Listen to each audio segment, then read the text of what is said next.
Туристи има се повеќе, но неколку што имало пред осамостојувањето. Бројот на туристи од месец во месец е во постојан пораст, но земјава едва и може да ги достигне златните времиња на Југославија во поглед на привлекување на домашни и странски посетители. Дури лани бројот на туристи успеа да надмине 1.100.000 туристи, што сепак е помалку од најдобрата 1987 година, кога Македонија ја посетиле 1.200.000 туристи.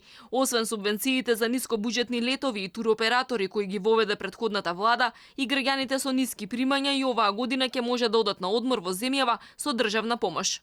Согласно програмата за субвенционирање или подршка на работниците со ниски приходи, ние ова година сме предвиделе 20 милиони денари, каде што над 1200 работници со ниски приходи ќе можат да ги користат ваучерите, што ова година сме направиле една мала измена, каде што овие ваучери ќе може да се користат само во туристичките дестинации, како што се Струга, Охрид, Шапка, Берово, Дојран, Бресен и слични. Ние веќе сме направиле договор со 25 хотелиери, тие се во веб страната на Министерството за економија, а што се однесува до условите, тие се прилично исти со претходните години, тие се објавени веќе во сајтот на Министерството за економија.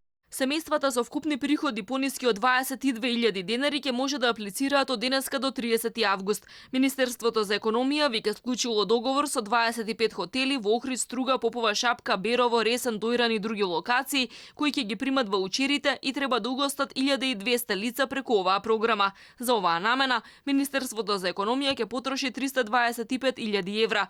До сега на овој начин 2200 семејства успеале да одат на годишен одмор. Лани биле регистрирани скоро 420.000 домашни и 707.000 странски туристи.